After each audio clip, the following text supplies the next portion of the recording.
आज भारत को ये बताने की आवश्यकता पड़ेगी कि जो राहुल गांधी संसद में खड़े होकर भारत माता की हत्या की बात करते हैं, उनका पूरा परिवार इस भारत के टुकड़े करने से लेकर इस भारत माता के चीरहरण तक में शामिल है।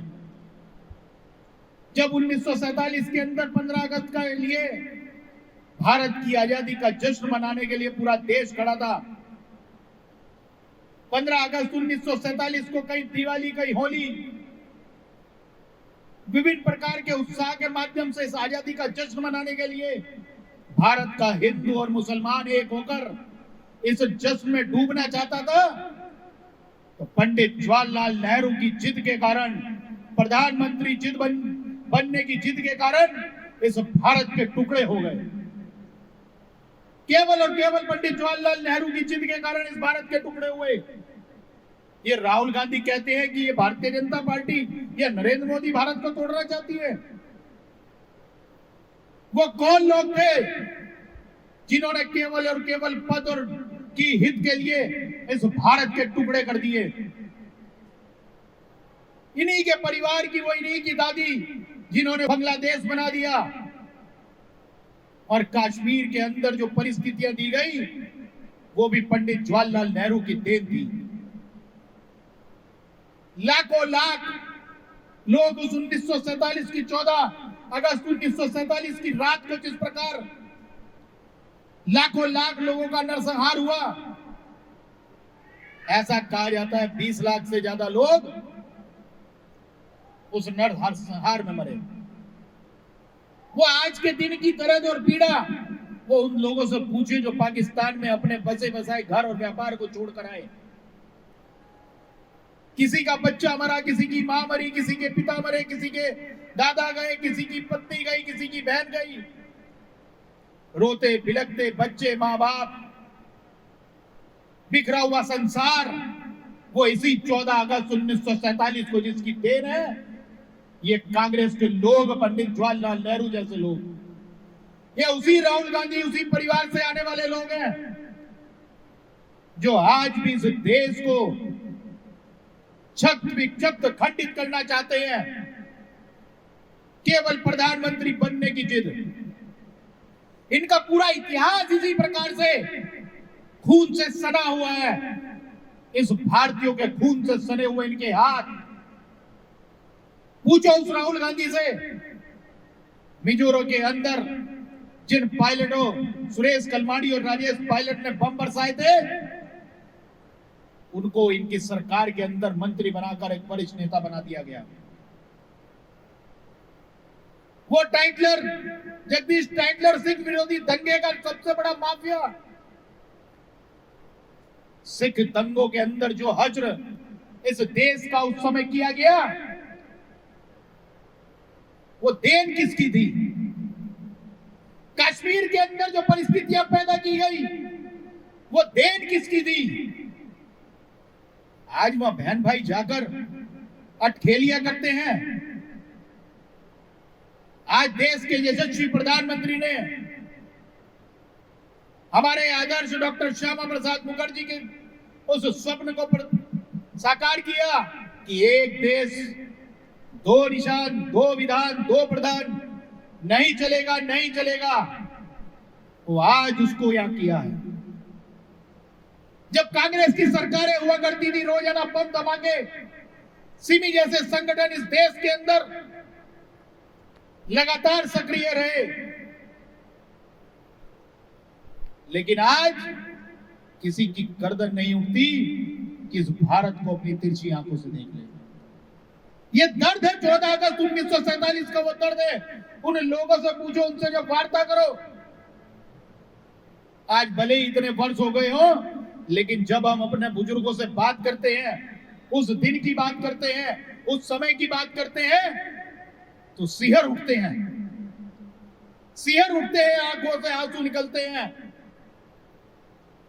आज बहुत सारे लोग हमारे बीच में नहीं रहे।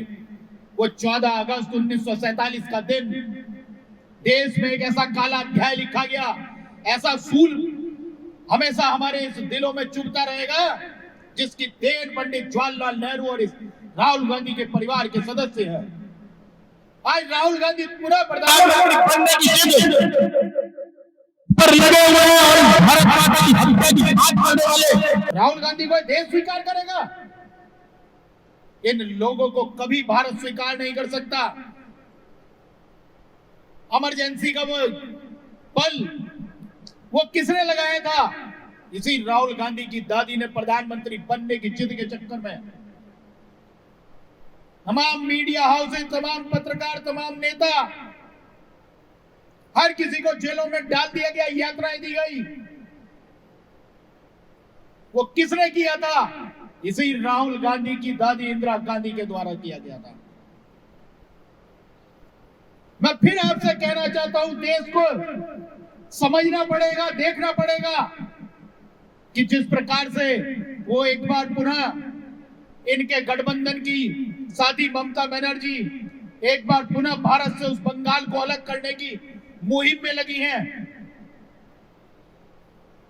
आज मेवात से लेकर, बरेली से लेकर और उत्तराखंड तक लेकर जिस प्रकार से शिव भक्तों के ऊपर पत्थर बरसाए जाते हैं, रामनवमी के जुलूस में, हनुमान जयंती के जुलूस में, 15 अगस्त और 26 जनवरी की तिरंगा यात्राओं पर इन्हीं के वोट बैंक, इन्हीं के समर्थक उन लोगों पर पत्थर बरसाने का काम, गोलियां बरसाने का काम, बम बरसाने का काम करते हैं। लेकिन कांग्रेस पार्टी के एक नेता, कांग्रेस के साथ जुड़े हुए गठबंधन के एक नेता, चाहे जदयू हो, चाहे समाजवादी पार्टी हो, ममता बनर्जी हो, लालू यादव हो, कोई हो, एक भी व्यक्ति अगर कोई भी है, बताओ किसने शिव भक्तों के ऊपर, राम भक्तों के ऊपर चलने वाले उस पत्थर गोलियों के लिए एक बात उठाई हो? केवल इस भारत को तोड़ने का, टुकड़े करने का, भारत के प्रति वैमनस्यता का भाव भारत के अंदर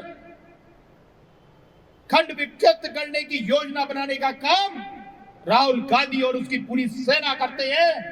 ये 1947 से चला ये तंज आज तक कांग्रेस पार्टी केवल सत्ता प्राप्त करने और प्रधानमंत्री बनने के ख्वाब तक को लेकर इस भारत के युवाओं, नौजवानों, माताओं, बहनों, छात्रों, सिपाहियों केवल उनका खून बहाकर अपना प्रधानमंत्री बनने का ख्वाब पूरा करना चाहते हैं। लेकिन अब ऐसा नहीं चलेगा। विदेशों में लेकर जिस प्रकार की परिस्थितियां कांग्रेस के समय में इस भारत की छवि बना करती थी, आज उस छवि को आदरणीय प्रधानमंत्री नरेंद्र मोदी जी ने बदलने का काम किया है। और आज प्रत्यक्ष उदाहरण है, राहुल गांधी ने विदेश में जाकर इस भारत की बुराई करने का काम किया। विभिन्न राष्ट्रीय अध्यक्ष अपना प्रोटोकॉल तोड़ते हुए प्रधानमंत्री जी के चरण स्पर्श तक करने तैयार होते हैं, और राहुल गांधी विदेशों में जाकर इस भारत को की बुराइयां करते हैं, भारत को तोड़ने के और भारत के लोकतंत्र को खतरा बताते हैं। इस देश के टुकड़े किए तो राहुल गांधी के परिवार ने किए। इस देश के अंदर अगर खून से किसी के हाथ से सने हैं तो राहुल गांधी के परिवार के सने हैं। इसलिए आप सब लोगों को इन बातों पर ध्यान देकर इन राहुल गांधी जैसे जिद्दी और बिगड़े हुए लड़कों को सबक देना पड़ेगा। ऐसे लोगों को हम सत्ता की बागडोर नहीं सोच सकते, भारत के प्रधानमंत्री बनाने जैसा ख्वाब नहीं देख सकते। आपकी जिद, आपकी मां की जिद, आपकी दादी की जिद, आपके नाना की जिद, अब ये जिद नहीं चलेगी राजा बाबू, ये जिद नहीं चलेगी।